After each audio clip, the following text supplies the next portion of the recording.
Pandemi COVID-19 memberi dampak yang paling terasa di sektor pariwisata, seperti halnya yang dialami para pramuwisata yang tergabung dalam HPI Bali. Dengan tetap menerapkan protokol kesehatan, pariwisata diharapkan segera pulih. Ketua DPD Himpunan Pramuwisata Indonesia HPI Bali Inyoman Nuarta menyebutkan ada 3 klaster anggota yang terdampak secara ekonomi akibat pandemi. Pertama, pramuwisata yang masih memiliki kemampuan finansial.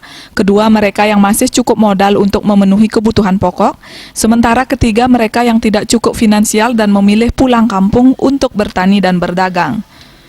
Mengenai BSU, dia menyebut anggotanya belum menikmati bantuan tersebut. Mulai dari alasannya beragam, seperti tergolong pekerja informal yang dinaungi oleh Dinas Koperasi bukan ketenaga kerjaan.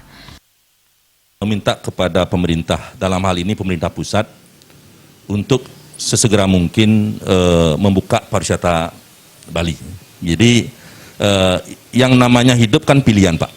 Jadi tidak ada hidup itu yang datar-datar. Kita harus berani fighting dalam konteks ini, karena dalam ketidakpastian ini, kalau kita bicara persoalan jaminan, ada nggak jaminan dari pemerintah kapan akan dibuka? Sabar, optimis, karena di balik badai yang ada hari ini pasti ada hikmah positif yang bisa kita petik.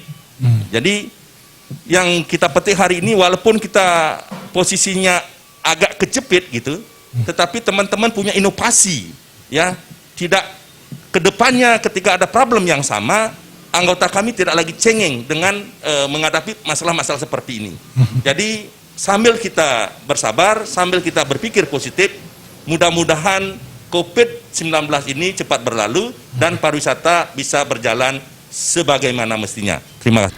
Dengan tetap menerapkan protokol kesehatan, diharapkan adanya solusi agar pariwisata segera pulih. Desa Aryani, Bali TV.